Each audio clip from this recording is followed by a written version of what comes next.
আজকে আমাদের যে টপিক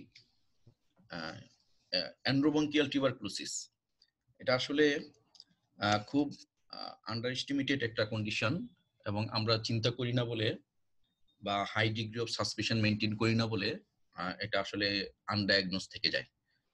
এবং আনডায়াগনোজ থাকলে সেটার কমপ্লিকেশন বা পরিণতি কি, সেটা আজকে আমরা দেখব। আমরা প্রথমে কয়েকটা কেস সিনারিও দেখি, জাস্ট শর্ট কেস সিনারিও। এই পেশেন্ট, এখানে রাইট আপার লুপ কলাপস, এটা কিন্তু তোমার হরিজন্টাল ফিশার, হ্যাঁ, শার্প তোমার ফিশার, আপার লুপ কলাপস, তার সাথে ফিভার, হিমোপ্টাইসিস, আদার কমপ্লেইন আছে। ইনিশিয়ালি ধরে নেওয়া হয়েছিল যে এটা মেলিগনেন্সি। তারপর যখন ব্রঙ্কোস্কোপি করা হলো, সিটি স্ক্যানে তোমার এখানে কলাপস আছে, কলাপসের ফিচার সাথে কলাপস এন্ড কনসলিডেশন, এয়ার ব্রঙ্কোগ্রাম আছে। যদি টিন বার্ড থাকে উইদিন কনসলিডেশন বিশেষ করে, তাহলে ওয়ান অফ দা নিউমোনিক কনসলিডেশনের সাথে আমাদের একটা বড় চিন্তা হবে যে এটা অ্যান্ড্রোবঙ্কিয়াল টিউবারকুলোসিস কিনা। ব্রঙ্কোস্কোপিতে দেখা গেল তোমার যে রাইট আপার লোবে দেখো একটা সেগমেন্ট একদম ন্যারোড হয়ে আছে, স্টেনোটিক। তাহলে সেটা ছিল আসলে একটা ওয়ান ভ্যারাইটি অফ অ্যান্ড্রোবঙ্কিয়াল টিউবারকুলোসিস। সেটা ভ্যারাইটিগুলি আমরা পরে আলোচনা করব। সুতরাং আমাদের লার্নিং হলো যে আমরা যখনই কোনো কলাপস পাবো, বিশেষ করে সেই কলাপসের সাথে বা যখনই কোনো কনসলিডেশনও পাবো বা এনি রেডিওলজিক্যাল শ্যাডো পাবো, তার সাথে যদি টিউবারকুলোসিসের ফিচারগুলির মিল থাকে, তাহলে কিন্তু আমাদের আসলে অ্যান্ড্রোবঙ্কিয়াল টিবি সেক্ষেত্রে চিন্তা না করলেও হয়। আমরা যদি অ্যান্ড্রোবঙ্কাসের বাইরের কোনো প্যাথোলজি থেকে বা বাইরের রেডিওলজিক্যাল ফিচার থেকে আমরা ডায়াগনোসিস করে ফেলতে পারি, তাহলে তো আমরা তাকে এনটিটিভি দিব। সেই এনটিটিভি কিন্তু অ্যান্ড্রোবঙ্কিয়াল, এক্সট্রাবঙ্কিয়াল সব টিবিকেই কভার করে ফেলবে। তবে আমাদেরকে মনে রাখতে হবে যে আমরা যেসব টিউবারকুলোসিসের পেশেন্টদেরকে এনটিটিভি দিচ্ছি, তাদের মধ্যে কিন্তু অনেকেরই অ্যান্ড্রোবঙ্কিয়াল টিউবারকুলোসিসও সাথে থাকে। যেমন ধরে নেওয়া হয় যে 5 to 40% ক্ষেত্রে তুমি যদি ধরো যে গত এক মাসে যদি 100 জন পেশেন্টকে এনটিটিভি দিয়ে থাকো পালমোনারি টিউবারকুলোসিসের জন্য, মনে রাখবে যে এর মধ্যে 5 to 40% অনেক ভেরিয়েবল রিপোর্ট বা রেজাল্ট পেশেন্টের কিন্তু এন্ডোবঙ্কিয়াল টিউবারকুলোসিস আছে। তাহলে আমরা কেন সেটাকে খুঁজতে যাই না? আমরা খুঁজতে যাই না এই জন্য যে সেখানে যদি এন্ডোবঙ্কিয়াল টিবি থাকেও, তার যেহেতু এন্ডোবঙ্কিয়াল কোনো অবস্ট্রাকশনের ফিচার নাই ডেফিনিট, স্ট্রাইডর মানে ব্রঙ্কাস অবস্ট্রাকশনের বা ট্রাকিও অবস্ট্রাকশনের যেসব ফিচার, সেগুলি যেহেতু নাই, সেগুলি হিডেন আছে, তাহলে আমরা তাকে এনটিটিভি সেক্ষেত্রেও দিব, এক্ষেত্রেও দিব। তাহলে আমরা কিন্তু তাকে দিচ্ছি এনটিটিভি ফর পালমোনারি টিউবারকুলোসিস, একটা প্যারেনকেমাল অপাসিটির জন্য। কিন্তু আলটিমেটলি একই সঙ্গে সে অ্যান্ড্রোবঙ্কিয়াল এবং এক্সট্রাবঙ্কিয়াল দুই টিবি থেকেই রিকভার করে যাচ্ছে। এবং অ্যান্ড্রোবঙ্কিয়াল টিবি ও পালমোনারি টিবি তার প্যারেনকেমাল অপাসিটির জন্য যে আমরা টিবি বলতেছি, পিটিবি বলতেছি, সেটাও পালমোনারি টিবি। সমস্যাটা হয় কখন? সমস্যাটা হয় যখন নাকি পেশেন্টের শুধুমাত্র অ্যান্ড্রোবঙ্কিয়াল টিবি থাকে, tuberculosis only within the bronchus, তার এক্সট্রাবঙ্কিয়াল কোনো ফিচার নেই। তখন যদি তুমি সন্দেহটা না রাখো, বা তখন যদি তোমার মনে করো যে অ্যান্ড্রোবঙ্কিয়াল অবস্ট্রাকশনের জন্য, অ্যান্ড্রোবঙ্কিয়াল কোনো মাসের জন্য যে এডিশনাল ম্যানিফেস্টেশন হচ্ছে, মনে করো কলাপস, তুমি যদি শুধুই মেলিগনেন্সি বা অন্য কজগুলি মাথায় রাখো, টিবিটা চিন্তা না করো, তখনই কিন্তু তোমার ডায়াগনোসিসটা মিস হয়ে যাবে। তো আমাদের আজকে ডিসকাশনের উদ্দেশ্য হলো যে আমরা অ্যান্ড্রোবঙ্কিয়াল যে কোনো প্যাথোলজি বা বিশেষ করে কোন প্যাথোলজিগুলিকে আমরা পরে বলবো, কে টিবিটাও একটা ডিফারেন্সিয়াল ডায়াগনোসিস রাখবে। এবং বিশেষ করে যদি তার সাথে টিউবারকুলোসিসের ফিচারগুলি থাকে, যেমন মনে করে একটা পেশেন্টের fever with any endobronchial pathology, এক পেশেন্টের weight loss with any endobronchial pathology, পেশেন্টের হিমোপ্টাইসিস উইথ এন্ড্রোবঙ্কিয়াল প্যাথোলজি, সেটা সিম্পল হাইপারেমিয়া থেকে শুরু করে একটু ব্রঙ্কিয়াল মিউকোজাতে কালার চেঞ্জ শুরু করে, ইডিমেটাস হওয়া থেকে শুরু করে একদম ন্যারোইং অথবা ডেফিনিট একটা mass like lesion, malignancy like lesion, সবগুলিতেই আমাদের ডিফারেন্সিয়াল ডায়াগনোসিস যাতে থাকে এন্ড্রোবঙ্কিয়াল টিউবারকুলোসিস। তো আমি আবারও রিপিট করি যে প্যারেনকাইমা প্লাস অ্যান্ড্রোবঙ্কিয়াল ধরো যে আপ টু 40% পর্যন্ত কম্বাইন থাকতে পারে, আমরা প্যারেনকাইমাতে যদি ডায়াগনোসিস করে ফেলতে পারি, আই উইল গিভ এনটিটিবি, সেই এনটিটিবিতে অ্যান্ড্রোবঙ্কিয়াল এবং প্যারেনকাইমা 2 টিবি ভালো হয়ে গেল। আমরা এইজন্য ইচ এন্ড এভরি পেশেন্টকে বলি না যে আপনাকে আমরা ব্রঙ্কোস্কোপি করে দেখি যে আছে কিনা, স্টাডি পারপাস ছাড়া। আমি যদি কোনো স্টাডি করি, আমি যদি এটার উপর থিসিস করি বা কোনো রিসার্চ করি, সেটা অন্য ব্যাপার, কিন্তু পেশেন্ট ম্যানেজমেন্টের জন্য সেটা রিকমেন্ডেড না। আর যদি এমন হয় যে পেশেন্টের টিউবারকুলোসিসের ফিচার আছে, অথবা অ্যান্ড্রোবঙ্কিয়াল প্যাথোলজির জন্য যে রেডিওলজিক্যাল ম্যানিফেস্টেশন হতে পারে, তার ম্যানিফেস্টেশন আছে in chest X-ray or CT scan, তখন অন্য সব ডিফারেনশিয়াল ডায়াগনোসিসের সাথে আমরা টিবিটাও মাথায় রাখি, যে tuberculosis only within the bronchus, এখনো সেটা প্যারেনকাইমাতে যায়নি, অথবা প্যারেনকাইমাতে হয়তো কখনই যাবে না।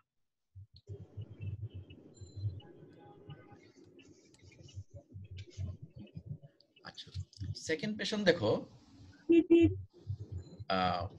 তোমার এই এক্সরে দেখে আমরা কি বলবো? এই হাসান তুমি বলো।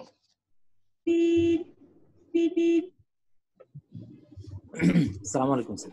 হ্যাঁ, এই X-ray diagnosis Sir, homogeneous opacity involving the middle and lower zone of the left lung field. তো তোমার ডায়াগনোসিস? স্যার এটা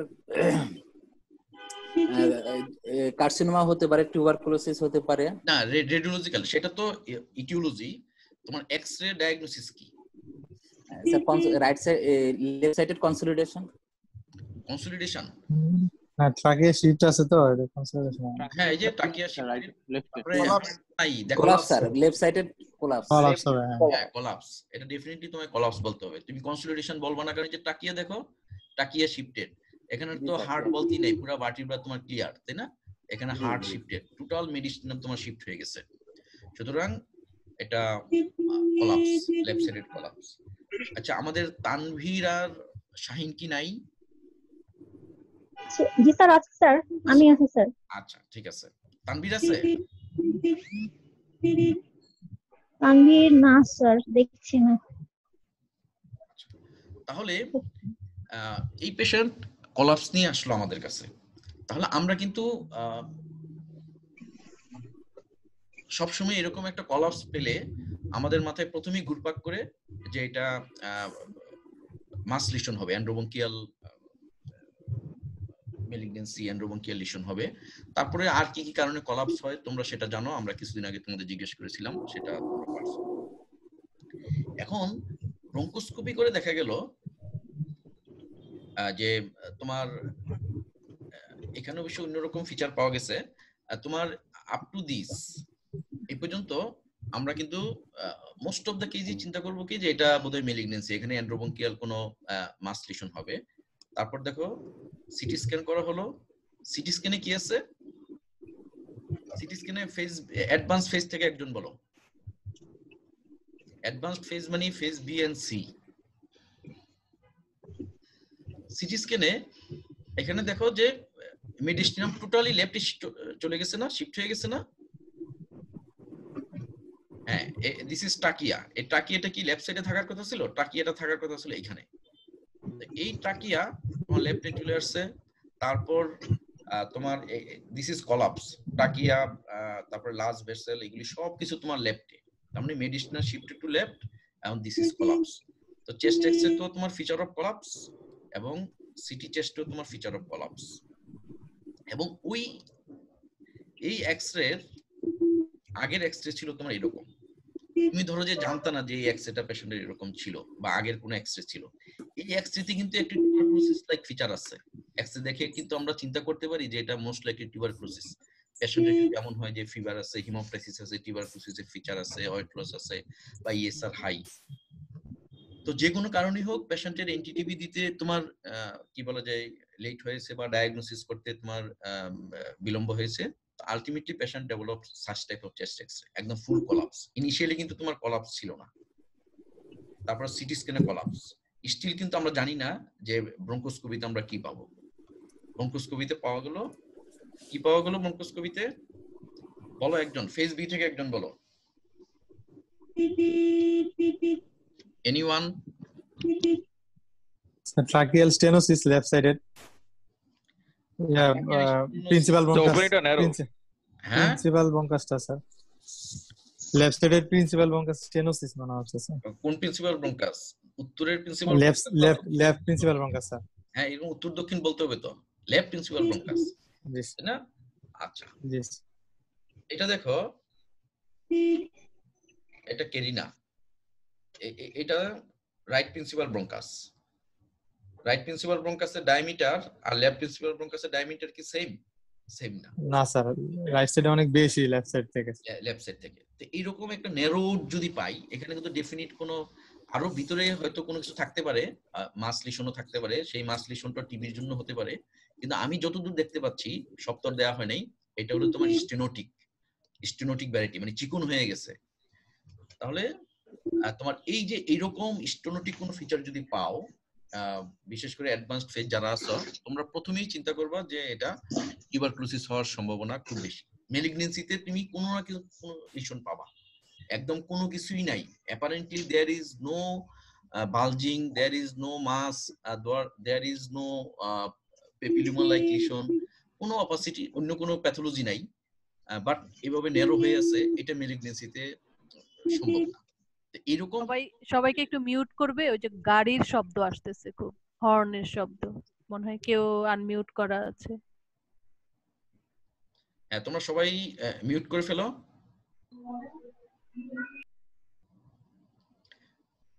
তাহলে এরকম যদি মানে পিকচার পাও যে একটা ব্রঙ্কাস, সেটা প্রিন্সিপাল ব্রঙ্কাস হোক, অথবা ধরো যে right upper lobe bronchus, left upper lobe bronchus, right middle lobe bronchus, lobar bronchus হোক, প্রিন্সিপাল ব্রঙ্কাস হোক, তুমি এরকম ন্যারো পেলে তুমি চিন্তা করবা যে এটা মোস্ট লাইকলি এন্ডোব্রঙ্কিয়াল টিউবারকুলোসিস। এবং এন্ডোব্রঙ্কিয়াল টিউবারকুলোসিসের অনেকগুলি ভ্যারাইটি আছে, 7টা ভ্যারাইটি আছে। সেই 7টা ভ্যারাইটির মধ্যে একটা হলো তোমার ফাইব্রোস্টেনোটিক, একদম অ্যাডভান্সড ফেজে, যখন একদম সর্বচূড়ান্ত সীমায় চলে যায়, যখন তার একটা ফেজ হলো তোমার স্টেনোটিক ফেজ, ফাইব্রোস্টেনোটিক ফেজ। তাহলে fibrostenotic phase of endobronchial tuberculosis, এটা হবে এটার ব্রঙ্কোস্কোপিক ডায়াগনোসিস। এবং সবচেয়ে বেশি হয় তোমার, কেউ বলতে পারবে অ্যাডভান্স ফেজ থেকে এন্ডোব্রঙ্কিয়াল টিবি কোন লোবে বেশি হয়?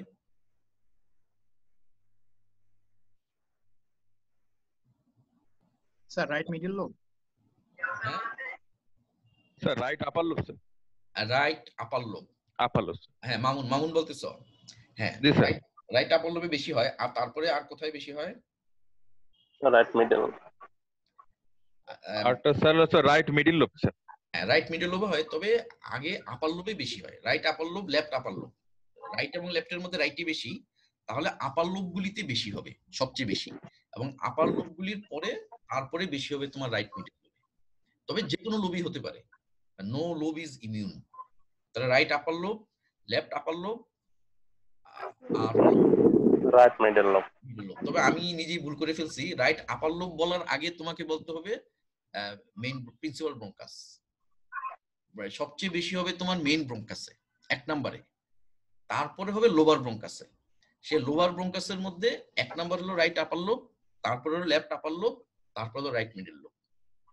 ক্লিয়ার নাকি কোনো ভেজাল আছে? কার জন্য একটা ডায়লগ না? আরেকবার একটু বললে ভালো। আচ্ছা, স্যার গিয়াসউদ্দিন তাহের বলবো, যতক্ষণ পর্যন্ত মানে কি বলা যায় কনফিউশন না থাকে ততক্ষণই বলবো। সবচেয়ে বেশি এটা হলো যে এন্ডোব্রঙ্কিয়াল টিবিটা হয় কোথায়, সেটা আগে আমরা বলি।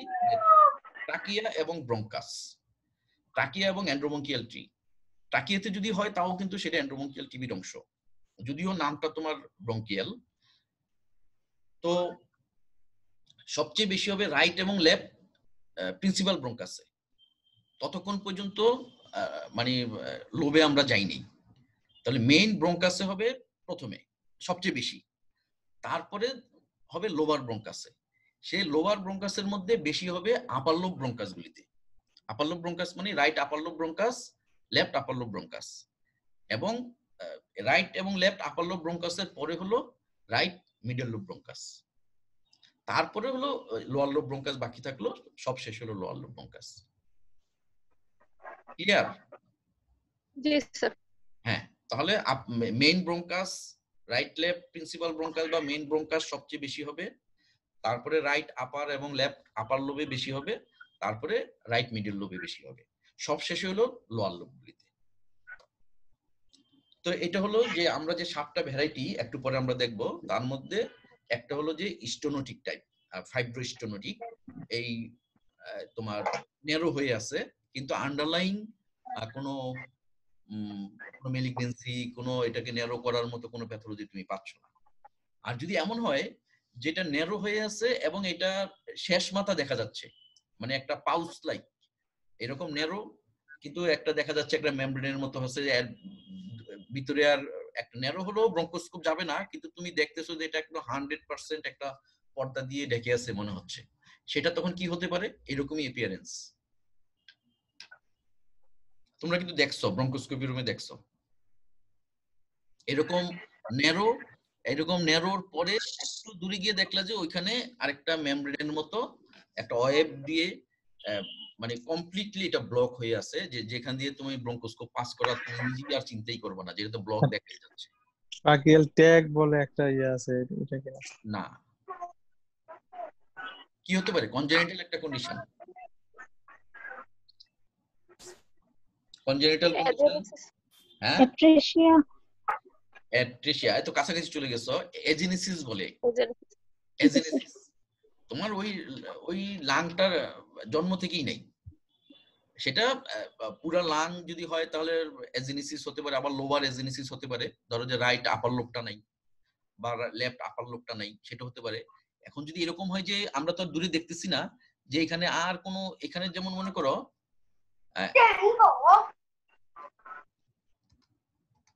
যত নেরই হোক একটু কিন্তু দেখা যাচ্ছে যে পিছনে আছে, দূরে যাবে, এটা চিকন হতে হতে এরকম হয়ে গেছে। বাট হোয়েন এটা তো তোমাদের তাহলে আরেকটা মানে পরের বার একটা দেখাবো যে এজিনিসিসের ব্রঙ্কোস্কোপি কেমন দেখা যায়। তুমি যদি দেখো যে ন্যারো এবং ডিস্টালি কমপ্লিট অক্লুশন নট বাই মাসলিশন, যে একটা পাতলা একটা পর্দা দিয়ে বা এটার পরে আর কিছু নাই মনে হচ্ছে, তাহলে বুঝতে হবে যে এটা কনজেনিটাল কন্ডিশন, এটাকে আমরা বলি যে এজিনিসিস। দ্যাট এজিনিসিস মাবি ব্রঙ্কিয়াল এজিনিসিস, পুরা লাং নাই, অথবা লোবার এজিনিসিস, যে লোব তোমার থাকবে না, সেটাতে তোমার কলাপস লাইক ফিচার হবে। আমাদের 307 একটা পেশেন্ট ছিল, তোমাদের কারো মনে থাকতে পারে, রাইট আপার লোব 5 নাম্বার বেডে ছিল, রাইট আপার লোব এরকম কলাপস নিয়ে আসছে।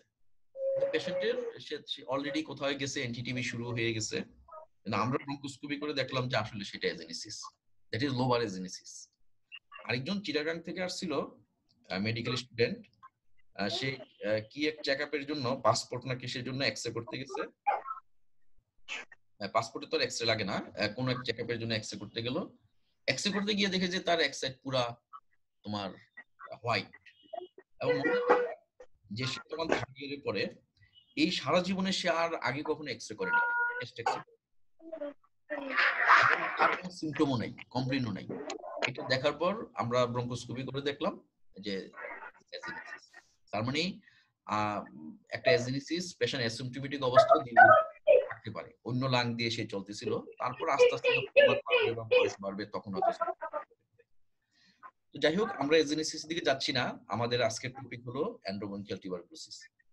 তো এখানে আমি আবারও বলি যে যদি ন্যারো থাকে, কোনো ডেফিনিট আদার কোনো ফাইন্ডিং না থাকে এবং দূরে কোনো পর্দার মতো না থাকে, this is fibrostenotic type of বা fibro hyperplastic type of endobronchial tuberculosis দেখা যাচ্ছে।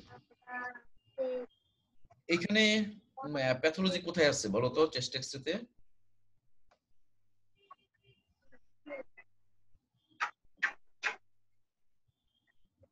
প্যাথোলজি কোথায়?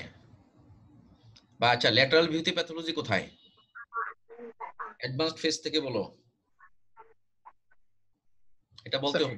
ল্যাটারাল ভিউ মানে হচ্ছে, হ্যাঁ, posterior to heart, sir posterior to heart মানে হচ্ছে, মানে ওখানে অপাসিটি মনে হচ্ছে রেট্রোকার্ডিয়াক। রেট্রোকার্ডিয়াক, হ্যাঁ।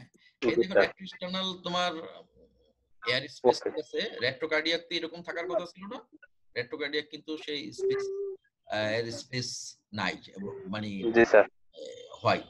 ইভেন হার্টের উপরেও আছে। তুমি দেখো এই যে এখানে overlying the heart and behind the heart opacity আছে, এই পর্যন্ত কিন্তু অপেক। এই যে এখান থেকে শুরু করে এই পর্যন্ত পুরাটাই অপেক। তো তোমার চোখে পড়ার একটা টেকনিক হলো তুমি রেট্রোস্টার্নাল এন্ড রেট্রোকার্ডিয়াক দুইটা এয়ার কলাম কম্পেয়ার করবা। কম্পেয়ার করে যদি দেখো যে একদিকে সাদা আরেকদিকে কালো, তখন বুঝবো যে আছে। তাহলে এখানে যে আছে হার্টের উপরে তুমি মিস করলা, এই যে এইটা তো মিস করা যাবে না, তাই না? আর এখানে পিভিউতেই দেখো এই যে এখানে along the right heart border এবং that also touch the diaphragm. আমরা যদি শিলুটি চিন্তা করি তাহলে এটা রাইট মিডল লোব এবং রাইট লোয়ার লোব আর দুইটা কি আমরা বলতে পারি যে ইনভলভড। এই যে এখানে তোমার প্যাথোলজি আছে, তাই না? রাইট হার্ট বর্ডার বরাবর থাকলে সেটা রাইট মিডল লোব, আর ডায়াফ্রাম কে যদি টাচ করে সেটা হলো যে লোয়ার লোব। আর এখানে যদি ওভারলাইং দা হার্ট থাকে ল্যাটারাল ভিউতে, this is in the middle lobe, আর বিহাইন্ড দা হার্ট যদি থাকে দিস ইজ ইন দা বা ওভারলাইং দা ভার্টিব্রাল কলাম যদি থাকে, and not always behind the heart, তাহলে ওভারলাইং দা ভার্টিব্রাল কলাম থাকলে this is in the lower lobe. তো lower lobe ঠিক না, মানে ভার্টিব্রাল কলামের নিচের দিকে যদি থাকে তাহলে সেটা লোয়ার লোব, উপরেও থাকতে পারে। আর ব্রঙ্কোস্কোপি করে দেখা গেল যে এই যে দেখো এখানে মাস লাইক লিশন, এটাকে বলে টিউমারাস টাইপ বা মানে মাস লাইক তো লিশন ডেসক্রিপশন, কিন্তু টার্মটাকে বলে টিউমারাস। তাহলে একটা আমরা পেলাম ফাইব্রোস্টেনোটিক আগের বার, আর এটা আমরা পেলাম এই যে দেখো অক্লুশন আছে, এখানে পেলাম আমরা একটা টিউমার লাইক গ্রোথ বা একটা ক্যান্সার লাইক গ্রোথ। এটাকে বলে তোমার টিউমারাস, মানে টার্মটা ওয়েল অ্যাকসেপ্টেড টার্ম যে টিউমারাস type of endobronchial tuberculosis. Sir মাঝে আরেকটা টার্ম বললেন স্যার, ফাইব্রো হাইপারপ্লাস্টিক, এটাও কি? হাইপারপ্লাস্টিকটা ওই স্টেনোটিক ভ্যারাইটি যেটা সেটাই, তো ওটা দরকার নাই। ফাইব্রো হাইপারপ্লাসিয়াটা হলো আসলে প্রসিডিউর, ফাইব্রোসিস হবে হাইপারপ্লাসিয়া হবে। তো একটা স্যার হাইপারপ্লাসিয়া হলে স্টেনোসিস কিভাবে হবে স্যার? হাইপারপ্লাসিয়া, জি স্যার। হাইপোনা।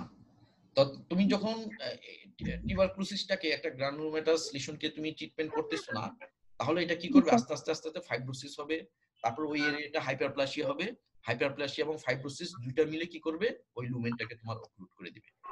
আচ্ছা স্যার, জি আচ্ছা স্যার। হাইপারপ্লাসিয়া মিলে তোমার যে কন্ট্রাকচার করে ফেলতেছে, একটা কন্ট্রাকচার তৈরি করতেছে, সেটাকেই টার্ম বলে তোমার ফাইব্রোস্টেনোটিক টাইপ অফ এন্ডোব্রঙ্কিয়াল টিউবারকুলোসিস। জি আচ্ছা স্যার। আর এটা হলো টিউমারাস টাইপ। তাহলে এইভাবে এই ল্যাটারাল ভিউ কিন্তু মিস করা যাবে না, ল্যাটারাল ভিউ থেকেই তুমি ক্লু পেয়ে যাবা যে আসলে কি আছে। আচ্ছা, তাহলে এই পেশেন্টটা লাস্ট যে পেশেন্ট নিয়ে আমরা ডিসকাস করতেছি, তার কি করলো, মেলিগন্যান্ট সেল পাওয়া গেল না ব্রঙ্কিয়াল ওয়াশে, তারপরে তার negative AFB culture negative, biopsy থেকে কি পাওয়া গেল, তার মানে এন্ডোব্রঙ্কিয়াল টিউবারকুলোসিস ডায়াগনোসিসের তোমার অফেন স্পুটাম তোমার নেগেটিভ পাওয়া যাবে, মানে এএফবি নেগেটিভ পাওয়া যাবে। আর স্পুটাম যদি তুমি পজিটিভ পেয়ে যাও তাহলে তো আর অন্য চিন্তাও আসলে করতে হবে না, অন্যদিকে যাওয়ারও। তোমার যদি কোনো কমপ্লিকেশন অ্যাসেসমেন্টের ব্যাপার হয় সেটা অন্য ব্যাপার। এছাড়া আমরা ফর ট্রিটমেন্ট এন্ড ডায়াগনোসিস আর কোনো কিছু লাগে না যে তার তো স্পুটাম এএফবি পজিটিভ আছে। তবে একটা পেশেন্টের কলাপস আছে, মেলিগন্যান্সি তোমার স্ট্রংলি তোমার মধ্যে সাসপিশন আছে যেটা মেলিগন্যান্ট হতে পারে চেস্ট বা সিটি ফাইন্ডিং দেখে। তার যদি তুমি স্পুটাম এএফবি বা জিন এক্সপার্ট পজিটিভ পাও, তারপরও তার যদি রিস্ক ফ্যাক্টর থাকে ফর মেলিগন্যান্সি, তবুও কিন্তু ব্রঙ্কোস্কোপি করতে হবে। কারণ মেলিগন্যান্সি 20% ক্ষেত্রে কিন্তু মানে কম্বাইন্ড মেলিগন্যান্সি এন্ড টিউবারকুলোসিস থাকে, একই সঙ্গে টিবিও আছে মেলিগন্যান্সি আছে। সুতরাং ধরো যে একটা ক্যান্সারের পেশেন্ট, তাকে তুমি এএফবি পে পজিটিভ কাউন্সিলিং করে দিলা যে আপনি তো বেঁচে গেলেন, আসলে তার সে ধরে তার সেই তারপরে ক্লাবিং আছে, একটু মিউট করে রাখো, কারটা আনমিউট করা আছে, এই যে বাচ্চাদের শব্দ শোনা যাচ্ছে। হ্যাঁ, সবাই মিউট করে রাখো, কথা বলার সময় সাথে সাথে আনমিউট করে ফেলবা। তাহলে ব্রঙ্কোস্কোপি এবং বায়োপসি এটা হলো যে তোমাকে তোমার জন্য কি বলা যায় সর্বশেষ রিসোর্ট যেটা বলে, সর্বশেষ সম্বল, যে কোনো কিছুই ডায়াগনোসিস হচ্ছে না, তাহলে তোমাকে সেখানে তোমাকে ব্রঙ্কোস্কোপি তোমাকে গাইড করবে যে দিস ইজ টিউবারকুলোসিস, তার যে গ্রস অ্যাপিয়ারেন্স আর বায়োপসি থেকে হিস্টোপ্যাথোলজিটা তোমাকে কনফার্ম ডায়াগনোসিস করে দিবে। স্যার এক্সরেটা একটু আবার দেখতে চাচ্ছিলাম স্যার, এক্সরেতে কোন রোগ বলেছিলেন স্যার? এটা জি স্যার। না, আগের এক্সরেটা মনে হয় এটা। জি স্যার। বলো স্যার এখানে যদি এক্সরেতে মানে কোন লোক ইনভলভমেন্ট সেটা বলতে বলে, তাহলে স্যার কি রাইট লোয়ার লোক বলবো? এটা তুমি কি হয়, এই যে স্টার্নাম এবং ডায়াফ্রামের যে জাংশন, স্টার্নো ডায়াফ্রামেটিক জাংশন থেকে এখান থেকে তুমি 1 সেন্টিমিটার দূরে গিয়ে রাইট লাঙের বেলায় এইভাবে তুমি একটা রেখা টানবা, টু দ্য হাইলাম। এটা তো হাইলাম, তাই না? এইভাবে গেলে স্যার ওই ল্যাটারাল ভিউতে স্যার ওই পোস্টেরিয়র ডায়াফ্রাম ওখানে কি কোনো অপোসিটি আছে স্যার? ল্যাটারাল ভিউতে পোস্টেরিয়র হেমি ডায়াফ্রামে রাইট হেমি ডায়াফ্রাম এখানে কি কোনো অপোসিটি আছে স্যার? মানে এখানে ছবিটা ক্লিয়ারলি অত আসছে না তো এখানে। এটা মানে তুমি কি ল্যাটারাল ভিউতে স্যার? না, তুমি যদি লোব চিন্তা করতে যাও, ল্যাটারাল ভিউতে তোমার আর ওই শিরুটি সাইন দেখতে হবে না, ডায়াফ্রামের সাথে অ্যাটাচ কি অ্যাটাচ না এটা দেখার দরকার নেই। তুমি শিরুটি সাইন হলো যে পিএ ভিউর জন্য, যে ডায়াফ্রামের সাথে অ্যাটাচমেন্ট থাকলে এটা আমরা লোয়ার লোব বলি। এখানে তুমি এখান থেকে শুরু করে এইদিকে একটা হাইলাম বরাবর রেখা টানবা, রেখা টেনে এটা পিছনে ফেলে দাও, তারপরে এই হাইলাম থেকে তুমি আবার যে ইস্টার্নাল অ্যাঙ্গেল বরাবর আরেকটা রেখা টানবা, ঠিক আছে? একটা স্যার ল্যাটারাল ভিউতে একটা সাইন ছিল না স্যার, যে যদি রাইট হেমি ডায়াফ্রামের পোস্টেরিয়র পার্টে অপোসিটি থাকে সেটা রাইট লোয়ার লোব হবে, এরকম কিছু স্যার ল্যাটারাল ভিউতে? জি স্যার। এমনিতে স্যার পি ভিউতে তো স্যার মানে রাইট লোয়ার লোব ইন্ডিকেট করে না স্যার, যেটা যেহেতু ডায়াফ্রাম ইনভলভমেন্ট। পি ভিউতে যদি তোমার ডায়াফ্রামকে টাচ করে কোনো অপোসিটি, জি স্যার, তখন সেটাকে আমরা লোয়ার লোব বলবো। জি স্যার। এখানে লোয়ার লোব না মিডল লোব এটা নির্ভর করবে তোমার এই যে কাল্পনিক রেখা। অনেক সময় মানে ফিশারটা দেখাও যায়, দেখা যদি না যায় তখন এই যে তুমি কাল্পনিক রেখা টানলা, এই রেখার নিচে যা আছে, এই যে আমি এখন যেখানে টানতেছি এই রেখার নিচে যা আছে সবই তোমার লোয়ার লোব। আর এখানে এখান থেকে শুরু করে এই পর্যন্ত এই যে রেখাটা, এই হাইলাম থেকে শুরু করে ইস্টার্নাল অ্যাঙ্গেল, এই ইস্টার্নাল অ্যাঙ্গেল এবং এই হাইলামের উপরের যে রেখাটা আমরা কাল্পনিক রেখা, উপরে যেটা আছে এটা হলো তোমার আপার লোব। এই আপার লোবটাকে আবার তুমি 3টা সেগমেন্টে করতে পারো, অ্যান্টেরিয়র, আমরা সেগমেন্টে যাচ্ছি না। তারপরে এই যে রেখাটা কাল্পনিক রেখা, আর এই যে কাল্পনিক রেখা এটার সামনে যেটা আছে সেটা হলো তোমার মিডল লোব। তাহলে upper lobe, lower lobe, middle lobe. Sir এমনিতে কি স্যার পি ভিউতে কি স্যার ওই রাইট প্যারাকার্ডিয়াক বর্ডার ইনভলভ হয় নাই এমনি তো বলবো নাকি স্যার? মানে ডায়াফ্রাম ইনভলভ কিন্তু কার্ডিয়াক বর্ডার ইনভলভ না। ডায়াফ্রাম ইনভলভ কিন্তু মানে কার্ডিয়াক বর্ডার ইনভলভ না, এরকম না স্যার ব্যাপারটা মানে পি ভিউতে?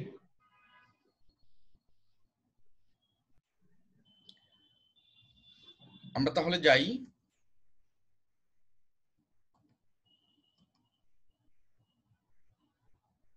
আচ্ছা তাকে কি হলো, পরে চিকিৎসা দেওয়া হলো, ট্রিটমেন্ট দেওয়া হলো।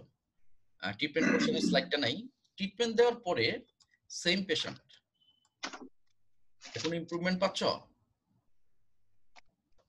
এই দেখো এখানে এই যে রেট্রোকার্ডিয়াক এবং রেট্রোস্টার্নাল দুই স্পেসিফিক এয়ার আছে। ওই যে অপাসিটিটা ছিল সেটা কিন্তু এখন আর নাই। তাহলে এটা হলো যে এনটিটিভি দেওয়ার আগে এবং পরে।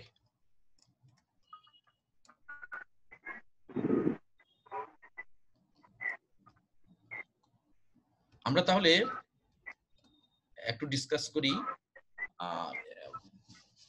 এন্ড্রোবঙ্কিয়াল টিউবারকুলোসিস নিয়ে। তোমার আগে যে টিবি সেন্টার, সেখানে রিজিড ব্রঙ্কোস্কোপি এবং অটোপসি করে দেখা গেছে যে রিজিড ব্রঙ্কোস্কোপিতে अराउंड 20% পর্যন্ত পালমোনারি টিবি পেশেন্টের এন্ড্রোবঙ্কিয়াল টিউবারকুলোসিস থাকে। আর যাদের মানে অটোপসি যাদের করা হয়েছে তাদের দেখা গেল যে মোর দেন 50%। তার মানে আমরা যদি ব্রঙ্কোস্কোপিতে ডায়াগনোসিস নাও করতে পারি, তারপরে ইন রিয়েল লাইফ মানে মোর এন্ড্রোবঙ্কিয়াল ইনভলভমেন্ট ইজ দেয়ার। এবং ফিমেলের বেশি হয় মেলের চেয়ে এন্ডোবঙ্কিয়াল টিবি। এবং আমরাও সেটাই মানে পেয়েছি, আমরা যত এন্ডোবঙ্কিয়াল টিবি পেলাম সব ম্যাক্সিমামই তোমার ফিমেল। ওই যে ওই দিন তোমাদের বললাম যে একজনের আমরা মোবাইল নাম্বার রেখে দিয়েছিলাম যে এটার একটা আমরা প্রেজেন্টেশন করব, সে আর ওই এনটিটিভি খেয়ে ভালো হয়ে গেছে, পরে আর আসেনি, যে আমি তখন ভালো হয়ে গেছি এখন আর আপলোড করার দরকার নেই। তো ফিমেলের বেশি হওয়ার আসলে কি কারণ, একটা হতে পারে যে তার যে ব্রঙ্কিয়াল ট্রিটা মেলের চেয়ে একটু ন্যারো বা কনস্ট্রিক্টেড, সেটা একটা কারণ বলে মনে করা হয়। তারপরে এখনো শিওর না যে কি কারণে তোমার ফিমেলের বেশি হয়। তারপরে তাদের এক্সপেক্টোরেশন হয়তো কম, সুযোগ কম থাকে, সেটা একটা কারণ হতে পারে যে ইনফেক্টেড স্পুটামটা তারা দে কন্টেইন ইন দেয়ার ব্রঙ্কাস। আচ্ছা, কিছু সামাজিক কারণে এটা হতে পারে। তো ফিমেলের বেশি হয় এটা মনে রাখো। আর সেকেন্ড এবং থার্ড ডিকেডের দিকে বেশি হয় এটা। আর আরেকটা হয় একদম ওল্ডার এজে যখন যায়, 80-90 বছর বয়স যখন হয়ে যায় তখন তোমার এটা বেশি হয়। এইজের একটা ডাবল পিক থাকে, অন্য লিম্ফোমাতেও এরকম একটা ডাবল পিক থাকে, তোমরা সেটা জানো।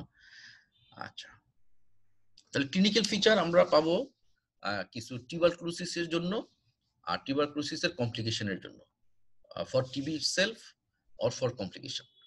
তো টিবির জন্য কি ক্লিনিক্যাল ফিচার সেটা তো আমরা সবাই জানি। আর কমপ্লিকেশন হলো তোমার সেটা কোলাপস। ইন দ্য মিন টাইমে আমরা এক্সে দেখে ফেলছি যে সে কোলাপস দিয়ে প্রেজেন্ট করবে। ক্লিনিক্যাল ফিচার তো মানে এই নয় যে শুধুই সিমটম। তুমি যখন এক্সামিনেশন করবা পেশেন্টকে, তুমি যখন এক্সামিন করবা তখন দেখা যাবে যে you will get absent breath sound বা ডিমিনিশ ব্রেথ সাউন্ড, টাকিয়া শিফটেড, হার্ট শিফটেড এটা। তারপর যেহেতু একটা অবস্ট্রাকশনের ব্যাপার আছে, ডিস্টাল টু অবস্ট্রাকশন, পেশেন্টের ব্রঙ্কিটিসিস থাকতে পারে, এগুলো হচ্ছে তোমার ফিচার অফ কমপ্লিকেশন। আর আরেকটা আমরা একদিন বলেছিলাম যে যদি একই জায়গায় বারবার তোমার নিউমোনিয়া হয় তাহলে ধরে নিতে হবে যে প্রক্সিমালি হয়তো কোনো অবস্ট্রাকশন আছে। সেটা ফরেন বডি হতে পারে, সেটা কোনো বিনাইন লিশন হতে পারে, বা স্লো গ্রোয়িং কোনো ম্যালিগনেন্সি হতে পারে। আরেকটা হলো তোমার এন্ডোবঙ্কিয়াল টিউবারকুলোসিস। এন্ডোবঙ্কিয়াল টিউবারকুলোসিস এটা স্টেনোসিস করে রাখছে, এবং ডিস্টাল টু দ্য স্টেনোসিস সেখানে তোমার বারবার নিউমোনিয়া হবে, ওখানে সিক্রেশন জমা হয়ে থাকবে, একটা কি বলা যায় ব্যাকটেরিয়া গ্রোথের একটা আদর্শ একটা এনভায়রনমেন্ট হয়ে থাকবে, কালচার মানে গ্রো হওয়ার মতো। তো সে একই কথা যে repeated pneumonia at the same place, at the same site of lung, same zone of chest x-ray, তখনই তোমাকে চিন্তা করতে হবে যে এর একটা ব্রঙ্কোস্কোপি করতে হবে, কারণ maybe there is a proximally there is a obstruction, সেটা ফরেন বডি হতে পারে বা আর যা যা বললাম সেগুলো হতে পারে। আমি কি খুব দ্রুত বলতেছি নাকি স্পিড ঠিক আছে? ঠিক আছে স্যার। ঠিক আছে স্যার। ঠিক আছে। আচ্ছা, আমি যদি খুব রেপিড বলি তাহলে একটু বইলো যে তাড়াতাড়ি হয়ে যাচ্ছে। না স্যার ঠিক আছে। আচ্ছা, যে যদি ঝড়েরও মেঘেরও মতো আমি ধাই চঞ্চল অন্তর। আচ্ছা, এটা কেন ডায়াগনস্টিক চ্যালেঞ্জ এন্ডোবঙ্কিয়াল টিউবারকুলোসিস? এটা মেইন হলো যে এটা নন স্পেসিফিক ক্লিনিক্যাল ফিচার। একটা পেশেন্টের ব্রঙ্কাসের ভিতরে একটা প্যাথোলজি, চেস্ট এক্স-রেতে তুমি কিছু পাচ্ছ না, হ্যাঁ, অথবা তুমি পাচ্ছ পেলেও স্পেসিফিক কোনো ফিচার নাই।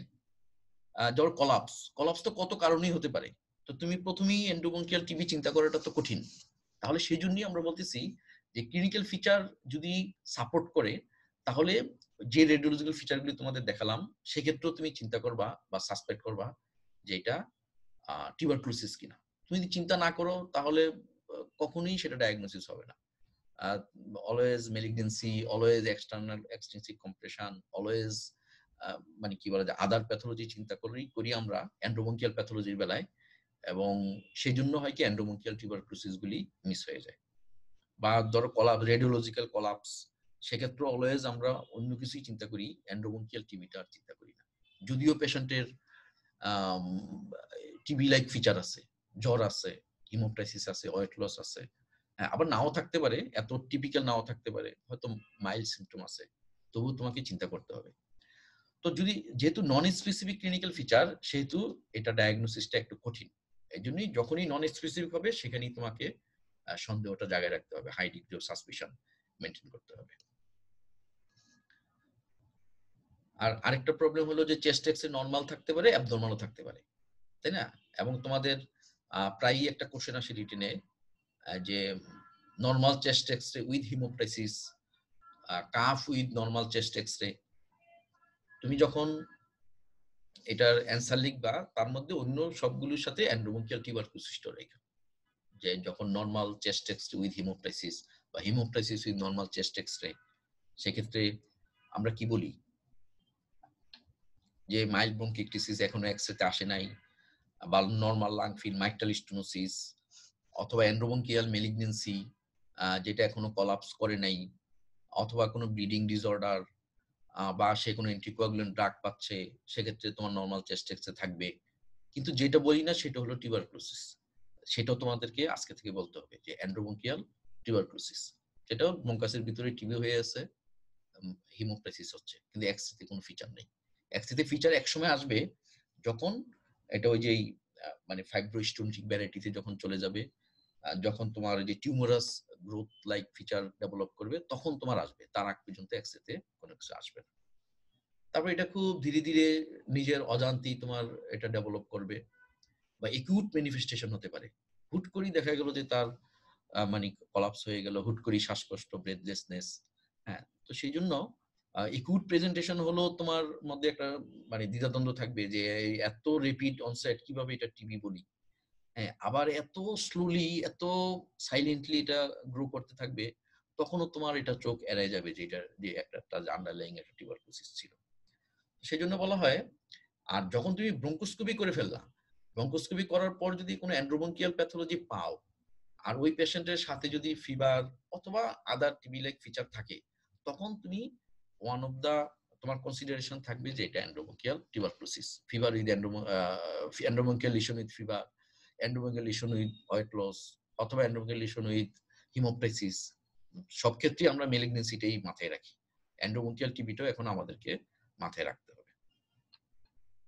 আর স্পুটাম নেগেটিভ, সেই জন্য আরো বেশি তোমার আমরা মানে টিবিটাকে এক্সক্লুড করে দিই যে স্পুটাম নেগেটিভ আছে অথবা জিন এক্সপার্ট নেগেটিভ আছে।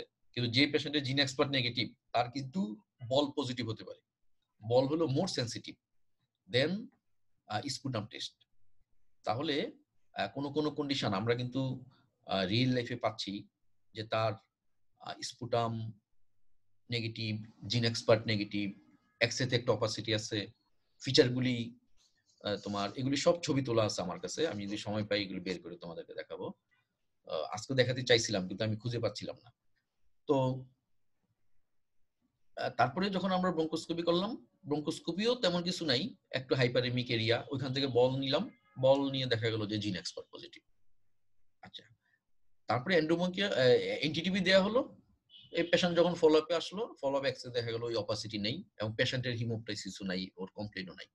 তার মানে পেশেন্ট ভালো হয়ে প্রমাণ করলো যে ধরে নিলাম যে এটা ভুল রিপোর্ট আসছে, পজিটিভ চলে আসছে বা কন্টামিনেশনের জন্য আসছে, আসার কথা না যদিও, তারপরও পেশেন্ট কিন্তু এনটিটিভি খাওয়ার পর সে ভালো হয়ে গেল। তাহলে আমাদের বিফোর এনটিটিভি আফটার এনটিটিভি সব ডকুমেন্ট আছে। তো সেইটা একটা প্রমাণ যে মানে importance of bronchoscopy in the diagnosis of tuberculosis, যে তুমি কিছুই পাচ্ছ না, অনলি হাইপারেমিক এরিয়া, অথবা হাইপারেমিয়াও নাই, তুমি চেস্ট এক্সরেতে যে লোবে বা যে সেগমেন্টে অপাসিটিটা আছে ওই লোব থেকে আমরা একটা বল নিয়ে নিলাম, ব্রঙ্কেলবুলার লেভেলস। কিভাবে নেওয়া হয় সেটা তো আসলে ব্রঙ্কোস্কোপি রুমের থাকলে তোমরা এতদিন মাস্টার হয়ে যেতা, অন্যদিন বলবো। তো ব্রঙ্কেলবুলার লেভেলস নিয়ে আমরা জিন এক্সপার্ট করলাম, পজিটিভ চলে আসলো। এটা লার্নিং হলো, শুধু লার্নিং না, বইয়ে তো সেরকমই লেখা আছে that ball study is more sensitive than sputum test, সেটা এফবি হোক জিন এক্সপার্ট হোক। এফবি থেকে এফবি কম্পেয়ার করলে বলে এফবি বেশি পাবা, জিন এক্সপার্ট কম্পেয়ার করলে বলে তুমি জিন এক্সপার্ট বেশি পাবা, কিন্তু যখন তুমি পেয়ে যাবা দুইটাই স্পেসিফিক।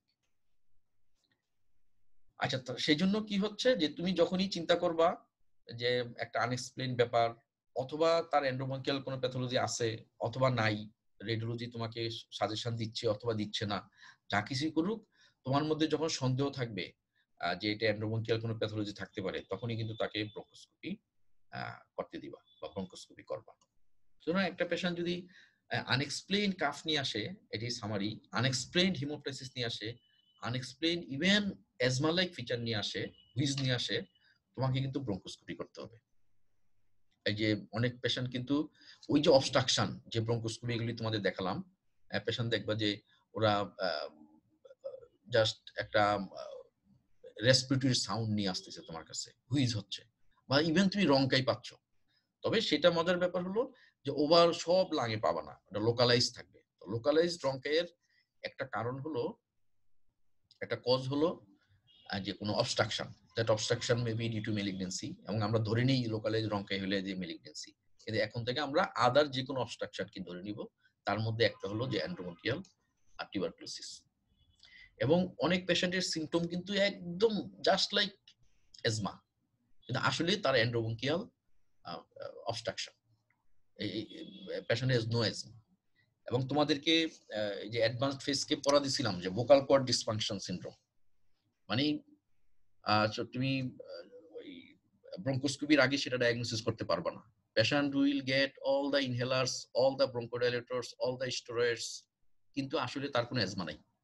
তার হয়তো আন্ডারলাইং কোনো অ্যাংজাইটি আছে, কোনো টেনশন আছে, তারপর যখন পরীক্ষায় পাস টাস করে গেছে, সামনের পরীক্ষা নেই, দেখা গেল যে তার এজমা নেই। হ্যাঁ, অথবা লাইফের কোনো একটা ক্রাইসিস ছিল, সেই ক্রাইসিস মিট আপ হয়ে গেছে, তার আর এজমা নাই। এরকম অনেক পাওয়া যায় যে সে 30 বছর 35 বছর ধরে এজমার চিকিৎসা পাচ্ছে। হ্যাঁ, তারপর দেখা গেল যে কোন একটা কন্ডিশন বা সিচুয়েশন চেঞ্জ হয়ে যাওয়ার পরে তার আর ওইটা নাই। সো তোমাকে এই ডায়াগনোসিসের বেলায় কোনো কিছু লেবেল করার বেলায় কিন্তু অনেক কষাস হতে হবে, কারণ তোমরা সবাই এখন বিশেষজ্ঞ ডাক্তার। তোমরা যদি লেবেল উল্টাপাল্টা লেবেল করে দাও, একটা ডায়াগনোসিস করে দাও, তার উপরে তো আর যাওয়ার কোনো জায়গা নেই। আর কোথায় যাবে? কারণ সে সব জায়গায় ঘুরেই তো তোমার কাছে আসবে। এখানেই তোমার শেষ পয়েন্ট, লাস্ট পয়েন্ট, এখানে যাতে ভুল না হয় সেই জন্যই তোমাদেরকে বেশি বেশি কেস দেখতে হবে, বেশি বেশি পড়াশোনা করতে হবে, বেশি বেশি স্টাডি করতে হবে। তো তাহলে ওই প্রথম যে কথাটা বললাম যে tuberculosis with chest X-ray opacity, এটি তো আমরা কমনলি পাই, তারপরও আন্ডারলাইং এন্ড্রোবঙ্কিয়াল টিবি থাকতে পারে, এটা দিয়ে আমরা আসলে প্রথমে শুরু করেছিলাম। হ্যাঁ, কেউ কিছু বলতেছিলা? জি স্যার, ওই ডায়াগনস্টিক চ্যালেঞ্জের যে ফিচারগুলো স্যার, এই ফিচারগুলো স্যার যে ক্রিপ্টিভ টিউবারকুলোসিস যে স্যার, এটার সাথে তো স্যার বেশ কয়েকটা সিমিলারিটি আছে স্যার।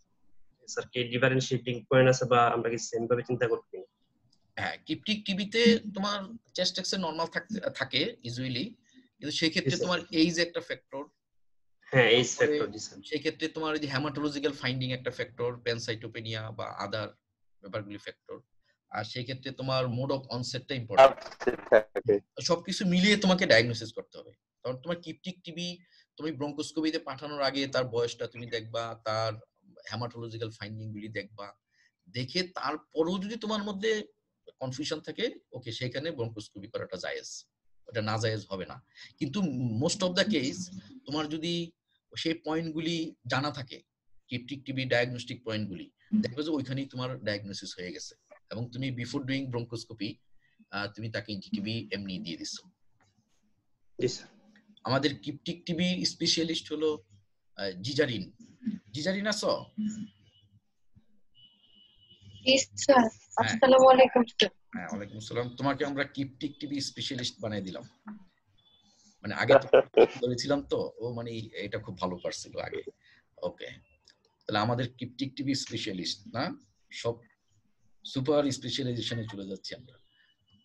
আচ্ছা, তারপর আমরা যদি টাইমলি ব্রঙ্কোস্কোপি করতে পারি, তাহলে দ্যাট উইল প্রিভেন্ট এই যে ব্রঙ্কোস্টেনোসিস, তারপরে স্কারিংটা প্রিভেন্ট করবে, তারপর কলাপসটা প্রিভেন্ট করবে। কলাপস করবে কিভাবে? কলাপস করতে পারে দুইভাবে। এই যে তোমার টিউমারাস গ্রোথ হয়ে যাচ্ছে, অথবা এত স্টেনোসিস করছে, সেই স্টেনোসিসের ডিস্টালি তোমার কলাপস হয়ে গেছে, মানে অ্যাটেলেকটিসিস হয়ে গেছে। তাহলে তুমি তোমার timely bronchoscopic diagnosis important, timely bronchoscopy করতে দেওয়াটা ইম্পর্টেন্ট, টাইমলি ব্রঙ্কোস্কোপি নিজে করাটা ইম্পর্টেন্ট। কারণ তুমি যদি লেট করো, আলটিমেটলি পেশেন্ট সার্ভাইভ করবে, কিন্তু সে একটা লং সারা জীবনের জন্য একটা মরবিডিটি নিয়ে সার্ভাইভ করবে। যখন তোমার স্টেনোসিস হয়ে গেল, যখন তোমার স্কারিং হয়ে গেল, তখন কিন্তু ওইটা আর তুমি রিলিভ করতে পারবা না উইথ মেডিকেশন। সেই জন্য তাকে ব্রঙ্কোস্কোপিক প্রসিডিউরে যেতে হবে, সেজন্য সার্জারিতে যেতে হবে, তার সাথে আরো কিছু মরবিডিটি অ্যাড হবে। সেই জন্য যে প্রিভেনশন ইজ বেটার দেন কিউর। তোমার যে সময়ের 1 4 অসময়ের 10 4 এর মতো, তুমি অ্যাজ আর্লি অ্যাজ পসিবল এটাকে যত আর্লি তুমি ডায়াগনোসিস করতে পারবা, তত পেশেন্টের জন্য তোমার ভালো হবে। আচ্ছা, তাহলে এখানে যে বলা আছে যে কি কখন তুমি সন্দেহ করবা টিউবারকুলোসিস উইথ ভলিউম লস। একটা পেশেন্টের টিবি আছে, ভলিউম লস আছে, ইউ ডু ব্রঙ্কোস্কোপি, তাই না? টিবি সাথে আচ্ছা, আমরা প্রথমে বলেছিলাম যে একটা পেশেন্টের যখন প্যারেনকাইমাল অপাসিটি থাকে তাকে আমরা এটিটিবি দিলে তো এন্ড্রোবঙ্কিয়ালও কাভার হয়ে যাচ্ছে। তবে সেই অপাসিটিটা যদি এরকম হয় যে পেশেন্টের নট অনলি ভলিউম লস তো আসলে ফাইব্রোসিসও হতে পারে, আমরা এত বেশি ওরা যদিও সব ভলিউম লসই বলছে। যদি এখানে মনে হয় যেন একটু কলাপস আছে, ধরো আপার লোব কলাপস, কোনো সেগমেন্টাল কলাপস, অথবা lobe lung collapse like feature with tuberculosis, sputum positive TB, chest এক্সরেতে তোমার কলাপস ফিচার, তাহলে তোমাকে একটু ব্রঙ্কোস্কোপি করতে হবে যে আন্ডারলাইং তোমার স্টেনোসিস আছে কিনা, আন্ডারলাইং কি অবস্থায় আছে। তাহলে any TB with volume loss do FOB. Volume loss মানে টাকিয়া shifted to same side, heart shifted to same side, diaphragm upward তোমার ডিসপ্লেস হয়ে গেছে, অথবা হাইলাম লোয়ার লোব যদি কলাপস হয় নিচের দিকে চলে আসছে, আপার লোব কলাপস হলে উপরের দিকে চলে গেছে। This are the features of volume loss. এবং এই ভলিউম লস আমি আবারও রিপিট করি, খুব ইম্পর্টেন্ট। এই কলাপস যদি ভুল করো, ফাইব্রোসিস ভুল করলে পরীক্ষা তোমার খারাপ হয়ে যাবে। When there is endobronchial lesion, there will be collapse and will cause volume loss. TB সেভাবে করতে পারে। আবার এন্ড্রোবঙ্কাসে কোনো সমস্যা নেই, ব্রঙ্কাসের ভিতরটা ওকে, কিন্তু প্যারেনকাইমাতে তোমার ফাইব্রোসিস করে ফেলছে, সেখানেও তোমার ভলিউম লস হবে। এবং তুমি যদি প্যারেনকাইমাটা ওমিট করে যাও, তুমি যদি মোটামুটি বুঝতে পারো যে এটা আসলে ফাইব্রোসিস না, এটা ডিউ টু কলাপস, তাহলেই ব্রঙ্কোস্কোপি। আর যেটা বললাম যে মেইন ব্রঙ্কাসে সবচেয়ে বেশি হয়, তারপরে তোমার আপার ব্রঙ্কাসে বেশি হয়, আর রাইট সাইডে বেশি হয়, যেটা মামুন বললো রাইট আপার লোব ব্রঙ্কাস। তবে রাইট আপার লোব ব্রঙ্কাসের চেয়ে আগে বলতে হবে রাইট প্রিন্সিপাল ব্রঙ্কাস, কারণ প্রিন্সিপাল ব্রঙ্কাস আপার লোবের ব্রঙ্কাসের চেয়ে এটা বেশি হয় টিউবারকুলোসিস। আর সেই একই কথা অনেকবার বলা হয়ে গেছে যে normal chest X-ray does not rule out endobronchial tuberculosis. আর সব কথার বড় কথা হলো যে high index of suspicion maintain করতে হবে। এই যখন তুমি সন্দেহ করবা তখনই ডায়াগনোসিস হবে, আর যখন তোমার মধ্যে এই সাসপিশনটা থাকবে না তো জীবনও ডায়াগনোসিস হবে। দেখা গেল যে নিজেরই এন্ড্রোবঙ্কিয়াল টিবি হয়ে বসে আছে, নিজেই নিজেরটা ডায়াগনোসিস করতে পারতেছে, সন্দেহ নাই, আর অন্যেরটা আর কি করবে। তাহলে আমরা যখন principal bronchus, right main bronchus এবং লেফট মেইন ব্রঙ্কাস যখন ইনভলভ হবে, তখন সেটাকে আমরা বলবো সেন্ট্রাল এন্ড্রোবঙ্কিয়াল টিবি। আর যদি এমন হয় যে ডিফারেন্ট লোব, বা ধরো যে মেইন ব্রঙ্কাসে আছে আবার একটা লোয়ার ব্রঙ্কাসে আছে, অথবা দুইটা লোয়ার ব্রঙ্কাসে আছে, অথবা দুইটা মেইন ব্রঙ্কাসে আছে, যদি ডিফারেন্ট অ্যানাটমিক্যাল সাইটে হয়, তাহলে সেটাকে আমরা বলবো মাল্টিপল লেভেল এন্ড্রোবঙ্কিয়াল টিউবারকুলোসিস। আর সেন্ট্রাল এন্ড্রোবঙ্কিয়াল টিউবারকুলোসিসে তোমার স্টেনোসিসটা বেশি হয়, স্কারিং, স্টেনোসিস, কলাপস এগুলি তোমার বেশি হচ্ছে।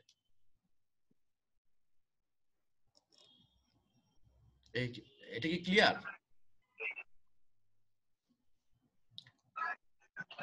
আর ভাষায় মনে হয় রেডিও বাজতেছে, শব্দ আসতেছে, ফিলিপস এর রেডিও।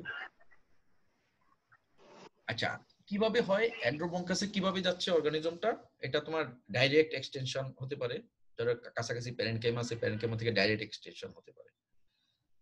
তারপর হেমাটোজেনাস ডিজিমিনেশন হতে পারে।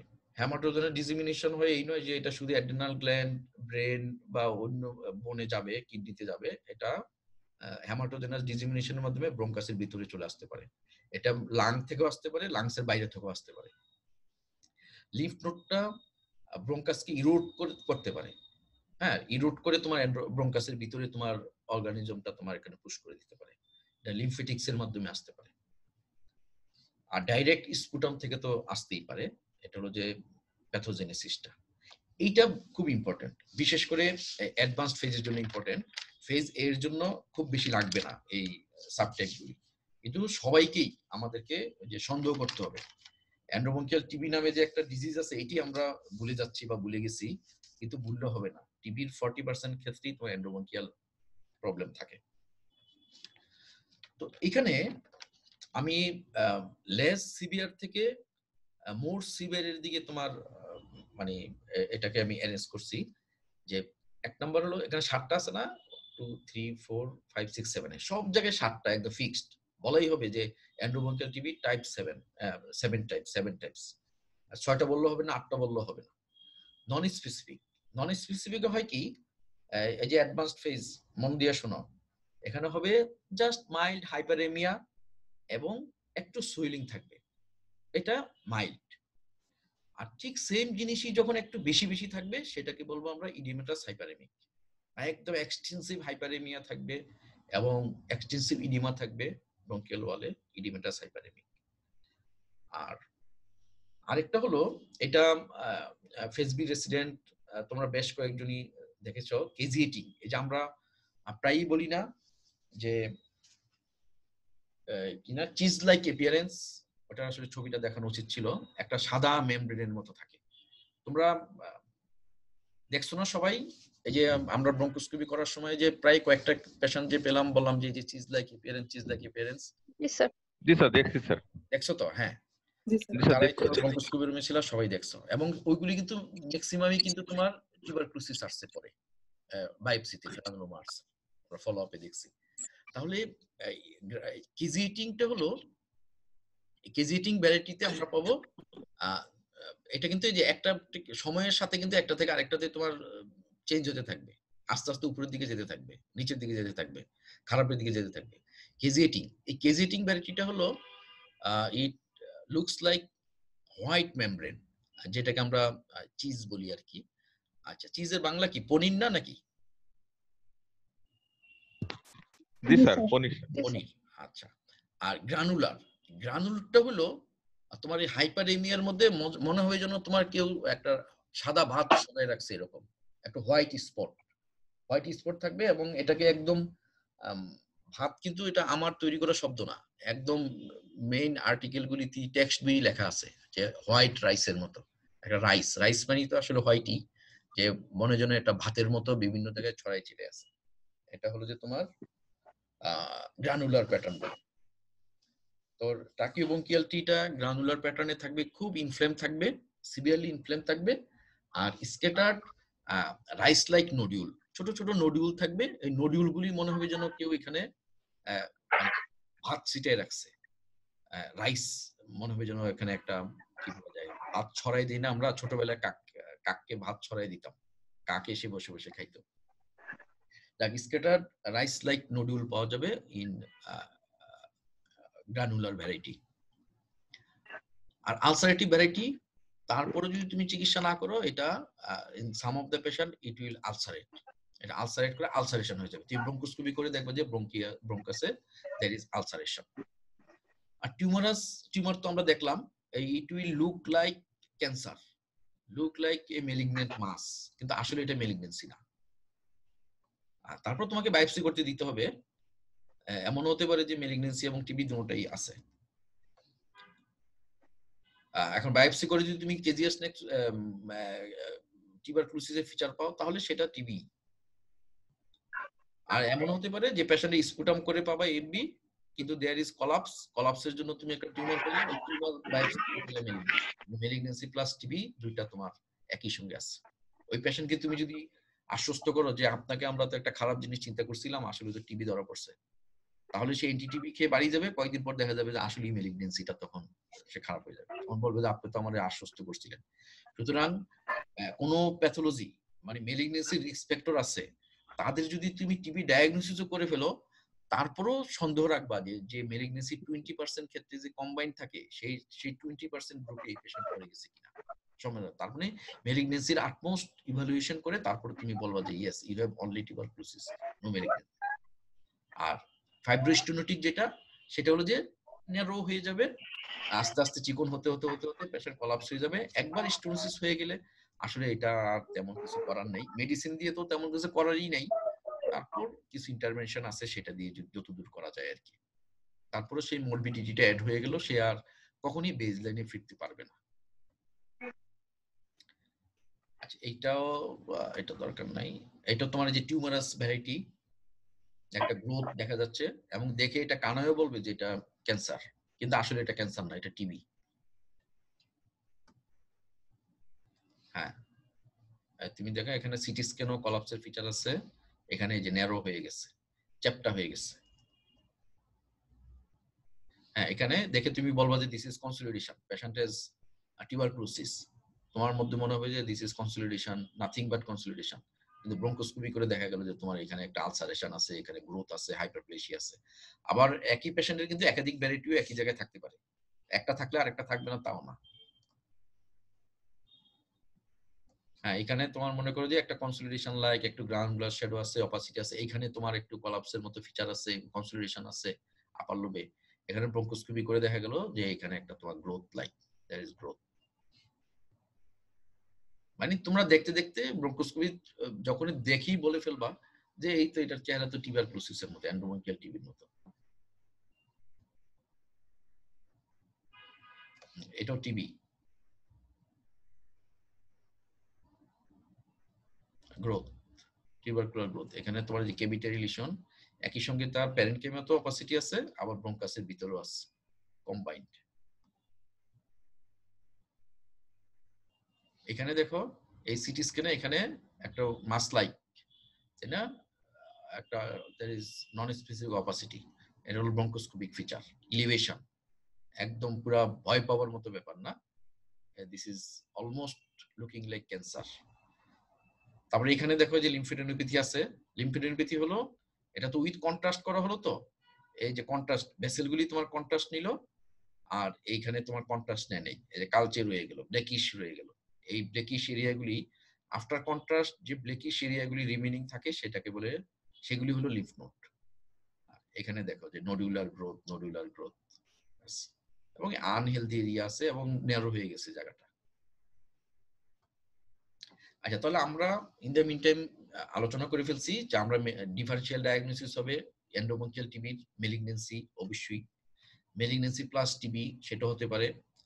তারপরে ব্রঙ্কিয়াল অ্যাজমা হতে পারে, পেশেন্টের হুইজ হচ্ছে, শ্বাসকষ্ট হচ্ছে, হ্যাঁ তুমি রংকায়ও পাচ্ছ, তাহলে আলটিমেটলি দেখা গেল তার আসলে এন্ডোমেন্টিয়াল অক্লুশন। সেই জন্য এই যে পিটফলস অফ অ্যাজমা ম্যানেজমেন্টের মধ্যে দেখবা যে ব্রঙ্কাসের ভিতরে কোনো একটা ফরেন বডি রেখে, ব্রঙ্কাসের ভিতরে একটা এন্ডোমেন্টিয়াল টিবি রেখে আমরা তাকে ইনহেলার দিচ্ছি, কারণ তার শোষ শব্দ হচ্ছে, তার আমি রংকাই পাচ্ছি। সেই জন্য ওই যে তোমাদের একদিন বলেছিলাম কিনা, এই যে মহিউদ্দিন স্যার আর আমি মিলে যে একটা ফরেন বডি রিমুভ করছিলাম, তো তার অনেক বছর আগে তার নাকফুলটা সে হারাই ফেলছে। সেই নাকফুল সেই আল মাহমুদের কবিতার মতো, যে আমার মায়ের সোনার নোলক হারিয়ে গেল শেষে, একটা আছে না কবিতা, সে অনেক জায়গায় নাকি ঘুরে বেড়াইছে এই নাকফুলের জন্য, সে খুঁজে আর কোথাও পায় নাই। তারপরে আমরা যখন এটা বুকের ভিতর থেকে বের করলাম, ওই পেশেন্টের প্রথম ডায়লগটা ছিল যে নিজের বুকের ভিতর থুইয়া কত জায়গায় খুঁজলাম। একটা মানে কবিতার মতো হয়ে গেছে কথাটা, যে আমার বুকের, সে অবাক হয়ে গেছে যে আমার বুকের ভিতর এই নাকফুলটা রেখে আমি এত জায়গায় খুঁজলাম, কোথাও পেলাম না খুঁজে, আর এখন ডাক্তাররা বের করে দিছে। তখন সাথে সাথে ওই কবিতাটা করে মনে পড়লো যে ওই যে নোলক কবিতাটা, নাকের নোলক। আচ্ছা, তাহলে আরেকটা হলো যে রিকারেন্ট নিউমোনিয়া কিন্তু একটা differential diagnosis of any proximal obstruction. সেই প্রক্সিমাল অবস্ট্রাকশনের একটা কজ হলো এন্ডোব্রঙ্কিয়াল টিবি। তোমার যদি সাজেস্টিভ হিস্ট্রি থাকে, সাজেস্টিভ পয়েন্ট থাকে টিবির পক্ষে, তাহলে 1 নম্বর ডায়াগনোসিসে এন্ডোব্রঙ্কিয়াল টিবি, 2 নম্বরে অন্যগুলি চিন্তা করবা। আর সাজেশন যদি বেশি থাকে মেলিগনেন্সির পক্ষে, ক্লাবিং আছে, স্মোকার, বয়স্ক, তাই না, আদার ফিচার অফ মেলিগনেন্সি, তাহলে 1 নম্বর ডায়াগনোসিস হবে মেলিগনেন্সি। একদম তলানিতে গিয়ে টিবি, তোমার পেশেন্টের হিস্ট্রি তোমাকে গাইড করবে তুমি 1 নম্বরে কোনটা রাখবা, 10 নম্বরে কোনটা রাখবা ইন ইউ ডিফারেনশিয়াল ডায়াগনোসিস। তারপর ফরেন বডি। তো ম্যানেজমেন্টে মেডিকেল ম্যানেজমেন্ট হলো জাস্ট লাইক তোমার টিউবারকুলোসিস। আমরা প্যারেনকেমাল টিবিতে যা দিই, এন্ডোব্রঙ্কিয়াল টিবিতেও তাই দিব, সেম ডিউরেশনই দিব। এখন একটা প্রশ্ন আসবে যে আমরা স্কারিংটা, স্টেনোসিস প্রিভেন্ট করার জন্য তাকে আমরা কর্টিকোস্টেরয়েড দিব কিনা, পেনিসিলিন দিব কিনা। এটা আসলে কন্ট্রোভার্সিয়াল। ওই স্টেরয়েড আসলে সব জায়গায় কন্ট্রোভার্সি তৈরি করে, এটা কোনো জায়গায় সহজ সরলভাবে বলা যায় না যে দিতে হবে, এক্সেপ্ট ওই এডিসনস ডিজিজ আর একিউট সিভিয়ার অ্যাজমা। তো এখানে বলা হয় কি যে যাদের আর্লি স্টেজে যদি তুমি দিতে পারো তাহলে লেট স্টেজ প্রিভেন্ট করে। তুমি যদি এইগুলিতে দিতে পারো, নন স্পেসিফিক বা ইডিমেটাস এগুলিতে দিতে পারলে বা কেজিটিং দিলে হয়তো বা তার ফাইব্রিক স্টেনোসিস প্রিভেন্ট হতে পারে। কিন্তু যখন তোমার এক টিউমার হয়ে গেছে, যখন তোমার আলসারেশন হয়ে গেছে, যখন তোমার স্টেনোসিস হয়ে গেছে, তখন দিলে লাভের চেয়ে আরো ক্ষতি বেশি হবে, সেখানে দেওয়া দরকার নেই। আরেকটা হলো যে শিশু মানে চিলড্রেনের বলছে যে দিলে তোমার কিছু বেনিফিট পাওয়া যায়। তাহলে আমরা যদি দেই, আমরা দিব তোমার ইন চিলড্রেন আর দিব আর্লি স্টেজ যদি থাকে। অ্যাডভান্সড ফেজে যখন চলে যায় তখন আমাদেরকে ইন্টারভেনশনে চলে যেতে হবে। কিছু ব্রঙ্কোস্কোপিক ইন্টারভেনশন আছে, কিছু সার্জারি আছে। ব্রঙ্কোস্কোপিক ইন্টারভেনশন হলো তোমার বেলুন ডাইলিটেশন, এবং বেলুন ডাইলিটেশন যদি তোমার কি বলা যায় বারবার করতে হয় তাহলে আলটিমেটলি তোমাকে স্টেন্টিং অথবা আদার চিকিৎসা যেতে হবে। বেলুন ডাইলিটেশন তোমরা তো সরাসরি দেখছো বেলুন ডাইলিটেশন অ্যাডভান্সড ফেজ? স্যার ওয়ার্কশপে দেখছি স্যার। দেখছো? ওয়ার্কশপে স্যার। হ্যাঁ ঠিক আছে, ওটা তো সরাসরি দেখাই, ওয়ার্কশপে দেখছি। হ্যাঁ, তাহলে বেলুন ডাইলিটেশনটা তোমার ইম্পর্টেন্ট, এবং বেলুন ডাইলিটেশন যদি বারবার লাগে, বেলুন ডাইলিটেশনে তোমার একটা প্রেসার ফিক্স করতে হয়, তারপর ওটা দিয়ে বেলুনটা ডাইলেট করে দিতে হয়। এটা যদি রিপিটেড যদি লাগে তাহলে তোমাকে ওই স্টেন্টিং এ চলে যেতে হবে। তারপরে যে স্টেন্ট, তারপরে লেজার, ক্রায়োসার্জারি। ক্রায়োসার্জারির একটা সমস্যা হলো এটা তোমার আচ্ছা এইগুলিতে তোমার এই যে পারফোরেশন হওয়ার চান্স থাকে। বেলুন ডাইলিটেশন, স্টেন্টিং, লেজার এগুলিতে। ক্রায়োসার্জারিতে তোমার পারফোরেশন, ব্রঙ্কাস পারফোরেশনের চান্স থাকে না। আর এই স্লাইডটা বেশি ইম্পর্টেন্ট এই অ্যাডভান্সড ফেজ যারা আছো তাদের। তো ক্রায়োসার্জারিটা হয় কি তোমার অনেক টাইম লাগে, টাইম কনজিউমিং। তোমরা তো দেখছোই ওয়ার্কশপে, তাই না? ক্রায়োসার্জারি দেখছো, ক্রায়োথেরাপি, কিন্তু রিপিটেড করতে হয়। এটা একটা টাইম কনজিউমিং ব্যাপার, ধৈর্যের ব্যাপার। তবে একটা ভালো দিক হলো যে পারফোরেশনের কোনো রিস্ক নেই ক্রায়োসার্জারিতে। আর যদি সব ফেল হয় তাহলে বেলুন ডাইলিটেশন কি রিজিড ব্রঙ্কোস্কোপি দিয়ে করে না ফাইবার অপটিক ব্রঙ্কোস্কোপি দিয়ে করে অ্যাডভান্সড ফেজ? স্যার আমরা যেটা দেখছিলাম ওটা ফাইবার অপটিক করছিল স্যার। ফাইবার অপটিক দিয়েছিল স্যার। ফাইবার অপটিক দিয়েছিল, হ্যাঁ ভেরি গুড। কিন্তু রিজিড দিয়েও করা যায়। তার মানে যেহেতু আমরা ফাইবার অপটিক দিয়ে করতে পারি, আমার রিজিডে যাওয়ার দরকার কি? আমার অ্যানসার হবে যে দুটো দিয়ে করা যায়। হ্যাঁ, রিজিড দিয়েও করা যায়, ফাইবার অপটিক দিয়েও করা যায়। Answer is 2। কিন্তু আমাদের জন্য সুইটেবল হলো ফাইবার অপটিক ব্রঙ্কোস্কোপি। তারপরে সার্জারি, সার্জারিতে লোবেক্টমি করতে পারি, নিউমোনিকটমি করতে পারি। আর এটা তোমাদের পড়া রইলো। তোমাদের কিন্তু ওই যে high flow nasal cannula in COPD পড়া কিন্তু বাকি আছে, বুঝছো? মনে করো না যে ভুলে গেছি। জিজ্ঞেস কিন্তু হুট করে একদিন করে ফেলবো, আজকে করব না। এটা কিন্তু রেডিমেড থাকো, তোমাদের পড়া ছিল। আজকে আরেকটা পড়া দিলাম যে নিউয়ার অ্যান্ড্রোবঙ্কিয়াল সার্জারি টেকনিক। একটা লোবেক্টমি নিউমোনিকটমি তো গেল, কেটে ফেলে দিল, কিন্তু ওই যে অ্যান্ড্রোবঙ্কিয়াল সার্জারি কি কি টেকনিক আছে আদার দেন দিস প্রসিডিউরস, ব্রঙ্কোস্কোপিক প্রসিডিউরস ছাড়া, সেটার উপর তোমরা একটু পড়বা। ওইটা একটা শর্ট নোট চলে আসতে পারে, যেহেতু তোমরা কি বলে যে একদম লাস্ট পরীক্ষার্থী, এরপরে তো আর কোনো পরীক্ষা নেই। তো এইভাবে আমরা ম্যানেজ করব। ম্যানেজমেন্ট আবার রিপিট করি, মেডিকেল, এটিটিবি এবং in some case corticosteroid, bronchoscopic intervention, এর আন্ডারে balloon dilatation, stent, laser, cryosurgery. তারপর হলো সার্জারি, লোবেক্টমি, নিউমোনিকটমি আর নিউয়ার অ্যান্ড্রোবঙ্কিয়াল সার্জারি টেকনিক। ঠিক আছে, থ্যাংক ইউ। তোমাদের কোনো প্রশ্ন থাকলে করো। প্রশ্ন আছে কোনো?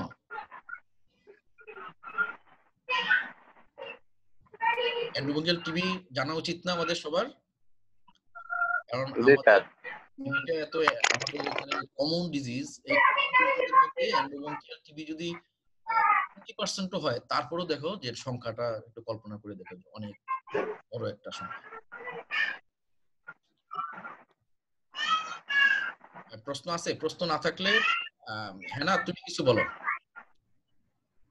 আমরা ফ্যাকাল্টিদের কাছে চলে যাচ্ছি। আচ্ছা, ধন্যবাদ আমিনুল ভাই। খুব সুন্দর করে একদম গুছিয়ে লেকচারটা নিয়েছেন আপনি, ভালো লেগেছে। এন্ডোব্রঙ্কিয়াল টিবি আসলে খুবই ইম্পর্টেন্ট, কিন্তু আসলে নেগলেক্টেড, যেটা বলেছেন। এন্ডোব্রঙ্কিয়াল টিবিটা আসলে গুরুত্ব দেওয়া উচিত, কারণ যখন একটা পেশেন্ট, যেটা বারবারই বলা হলো, যে একটা নর্মাল চেস্ট এক্সরে নিয়ে আসছে, তার কাশি আছে, জ্বর আছে, বা সাথে হেমাপটাইসিসও আছে, কিন্তু চেস্ট এক্সরে নরমাল, আবার এদিকে স্পুটামটাও হয়তো নেগেটিভ। তো এই রোগীর ক্ষেত্রে মানে আমাদের এই পেশেন্ট গুলা ডিল করতে হলে হাইলি সাসপিশিয়াস হতে হবে যে এন্ডোব্রঙ্কিয়াল টিবি হতে পারে।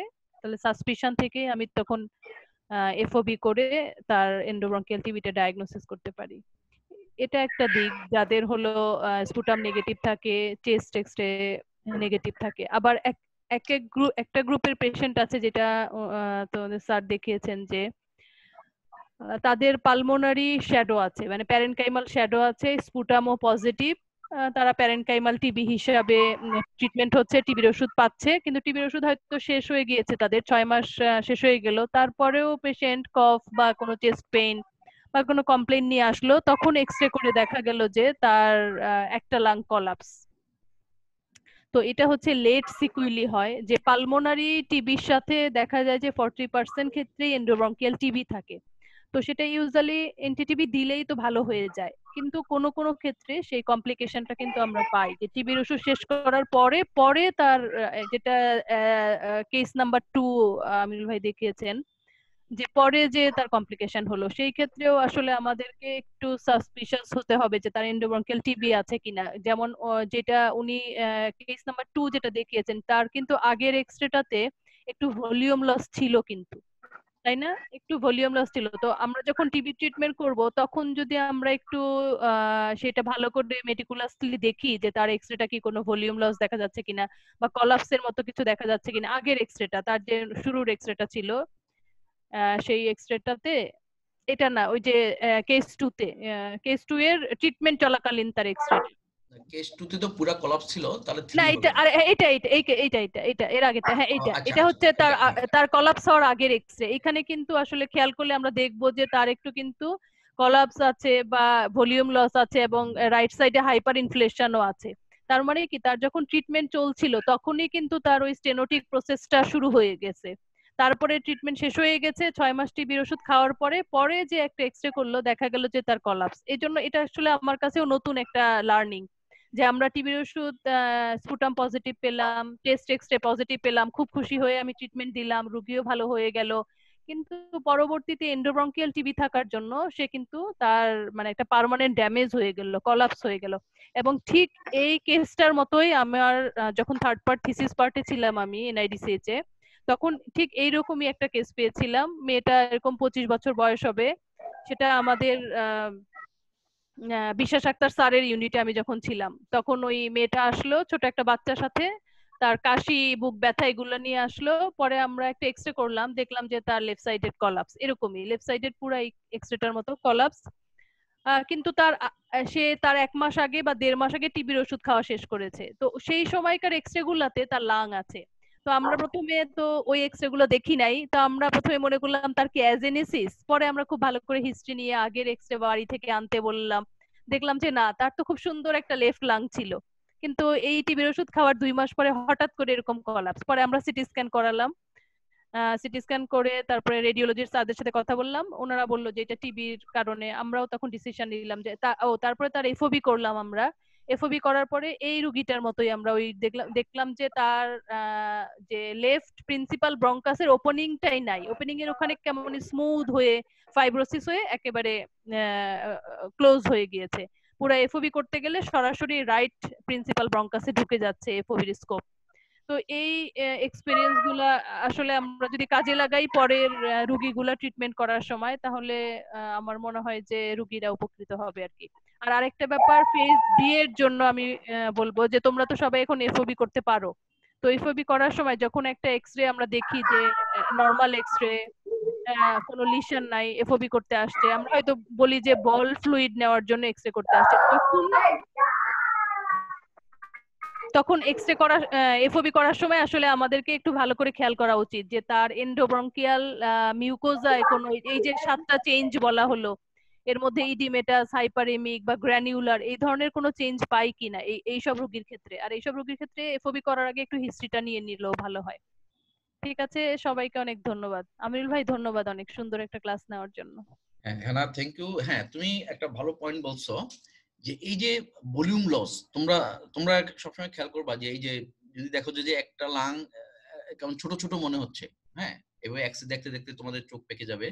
যেমন এই এখানে দেখো রাইট লাং, লেফট লাং তো যেহেতু লেফট সাইডে হার্ট এমনি রাইটের চেয়ে ছোট হবে, কিন্তু এইখানে দেখো যে এটা আমরা নর্মালি দেখতে দেখতে যেরকম অভ্যস্ত, এটা কিন্তু তোমার ভলিউমটা কম। ঠিক আছে, সরাসরি মেডিসিনাল শিফটিং বলার মতো কোনো পরিবেশ না থাকলেও, কোনো পয়েন্ট না থাকলেও, দি ভলিউম ইজ ডেফিনেটলি মানে লেস, এবং নর্মাল এক্সের সঙ্গে বা আমরা যেটা কমনলি দেখতে দেখতে যেভাবে অভ্যস্ত এটা ঠিক সেরকম না। এরকম একটা পয়েন্ট যখনই তোমার মধ্যে স্ট্রাইক করবে, তারপরে তার আন্ডারলাইং টিউবারকুলোসিস আছে, অবশ্যই তুমি তাকে ব্রঙ্কোস্কোপি করবা। একই কথা প্রযোজ্য, মনে করো যে একজনের টিবি না, একটা মেলিগনেন্সি রিস্ক ফ্যাক্টর আছে এবং পেশেন্ট কমপ্লেইন করতেছে কাফ হচ্ছে, বা তুমি চিন্তা করতেছো পেশেন্টের রেসপিরেটরি সিম্পটম আছে কিন্তু আমি অ্যাপারেন্টলি কোনো কিছুই পাচ্ছি না, কিন্তু তোমার কাছে যদি মনে হয় যে কোনো একটা লাংয়ের ভলিউম লেস দেন নরমাল, তোমার ডেফিনিট কোনো শিফটিং নাই, টাকিয়া হার্ট ডায়াফ্রাম এগুলির কোনো চেঞ্জ নাই, থাকলে তো ডায়াগনোসিস করাটা ইজি। বাট ভলিউমটা তোমার কাছে কম মনে হচ্ছে, তাকে তুমি ব্রঙ্কোস্কোপি করে ফেলবা। ব্রঙ্কোস্কোপি করে কি দেখবে যে তার ভিতর তুমি আন্ডারলাইং একটা মেলিগনেন্সি পেয়ে গেছো, ক্যান্সার ডায়াগনোসিস হয়ে গেছে এইভাবে। তাহলে এই volume loss is very important, এটাকে তোমার খেয়াল করতে হবে। সাথে যদি মেডিসিনাল শিফটিং ফিচার থাকে দ্যাটস গুড, না থাকলেও তোমাকে এতটা এক্সপার্ট হতে হবে যে এক্সরে দেখি তুমি বলে ফেলবা যে এই সাইডের লাংটার volume loss, so there may be underlying endobronchial pathology. আবার এই ব্যাপারে কশাসও থাকতে হবে যে আমি যেন ওভার ডায়াগনোসিস না করে ফেলি। ওভার ডায়াগনোসিস করে আমি অনেক পেশেন্টকে এফওবি করতে পাঠিয়ে দিলাম, সবকিছুই এক্সক্লুশন করতে হবে, তবে এই জিনিসটা মাথায় রাখতে হবে আর কি। হ্যাঁ তৌহিদ তুমি কিছু বলো। স্যার সুন্দর করে ডিসকাশন হয়ে গেছে, হ্যানাও তো অনেকগুলো পয়েন্ট উল্লেখ করেছে, আর আপনার পয়েন্টগুলো যে এন্ডোব্রঙ্কিয়াল টিবিটার সম্পর্কে যে ক্লাসিফিকেশন, তার ক্লিনিক্যাল ম্যানিফেস্টেশনস এবং রেডিওলজিক্যাল ফাইন্ডিং গুলো খুব সুন্দর করে ডিসকাশন করেছেন, যার ফলে আমরা সহজে মাথায় রাখতে পারবো যে রেডিওলজিক্যাল ফিচার বা ব্রঙ্কোস্কোপিক ফাইন্ডিং এরকম ফিচার থাকলে যে একটা ডিফারেনশিয়াল ডায়াগনোসিস এন্ডোব্রঙ্কিয়াল টিবি হতে পারে, এটা আমরা এখন জানতে পারবো আশা করি। আচ্ছা, একটা জিনিস রাখতে হবে যে এন্ডোব্রঙ্কিয়াল টিউবারকুলোসিসটা তো স্যার নিজে বললেন যে যদিও শুধু এন্ডোব্রঙ্কিয়াল বাট ইনক্লুডস ট্রাকিয়া, এই জন্য ট্রাকিওব্রঙ্কিয়াল টিউবারকুলোসিস বলা হয়। আর এটা কিন্তু যে সরাসরি ডাইরেক্ট ড্রপলেট ইনফেকশন বা বাইরে থেকে এসেই এই যে ট্রাকিয়াল বা এন্ডোব্রঙ্কিয়াল টিতে কিন্তু ডিপোজিট হয় না। এটা বেসিক্যালি কিভাবে হয়, অনেক আনক্লিয়ার মেকানিজম প্যাথোজেনেসিসটা। তারপর দেখা যাচ্ছে যে সারাউন্ডিং বা কন্টিজিয়াস প্যারেনকাইমাল লেশন আছে, সেখান থেকে হয়তো ব্যাকটেরিয়াল ইনভেশন হয়, বা কোনো সারাউন্ডিং লিম্ফ নোড থেকে ইনভেশন হয়, বা ইনফেক্টেড যদি কোনো ডিস্টাল প্যারেনকাইমা থেকে তার সিক্রেশন বা স্পুটামে যদি অর্গানিজম থাকে, সেটা থেকেও এখানে ডিপোজিট হতে পারে অর্গানিজম। তাহলে এটা বেসিক্যালি লাংয়ের ভিতরে আগে থেকে সে ইনফেক্টেড ছিল এবং সেই অর্গানিজমটা আলটিমেটলিতে ট্রাকিওব্রঙ্কিয়াল টিতে ইনফিলট্রেটেড হওয়ার কারণে সেখানে লোকালাইজড লেশন তৈরি করছে। আলটিমেটলি যে আলসারেশন লেশন থেকে স্টেনোটিক লেশন হতে পারে। তো স্টেনোটিক লেশনটা মোর সিভিয়ার, কারণ এটা মোর কমপ্লিকেশন অ্যারাইজ করে।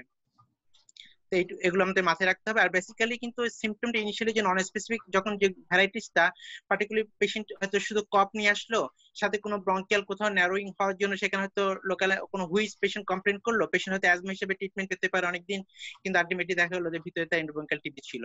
তাহলে এই যে নন স্পেসিফিক কফ বা এটা হুইজ থাকলো বা লোকালাইজ চেস্ট পেন থাকলো, এগুলো নন স্পেসিফিক সিমটম নিয়ে অনেক সময় আমাদের রেসপিরেটরি ইনফেকশন নিয়ে ট্রিটমেন্ট দিচ্ছি বা অ্যাজমা লাইক হিসেবে ট্রিটমেন্ট দিচ্ছি। তো এগুলোর ক্ষেত্রে অনেক সময় আমাদেরকে হয়তো বা এরকম এন্ডোব্রঙ্কিয়াল টিবি পেশেন্ট হতে পারে। তো এগুলো আমাদেরকে মাথায় থাকতে হবে। সবাইকে ধন্যবাদ। থ্যাংক ইউ তৌহিদ। তো সর্বশেষ স্যারের বক্তব্যের মাধ্যমে আমরা শেষ করব আজকে। স্যার আপনি কিছু বলেন। আসসালামু আলাইকুম ওয়া রাহমাতুল্লাহি ওয়া বারাকাতুহু। অনিলকে ধন্যবাদ দিচ্ছি এত সুন্দর একটা ক্লাস নেওয়ার জন্য। এন্ডোব্রঙ্কিয়াল টিবি আসলে গুরুত্বপূর্ণ জিনিস এবং এটা পরীক্ষাতেও আসে, শর্ট নোট আসে এবং প্র্যাকটিক্যাল লাইফেও কাজে লাগবে। আমি শুধু একটা টিপস দিচ্ছি যে আমরা যে এত যে বললাম যে আমরা ব্রঙ্কোস্কোপি করব, কিন্তু এটা কিন্তু হাইলি কন্টাজিয়াস।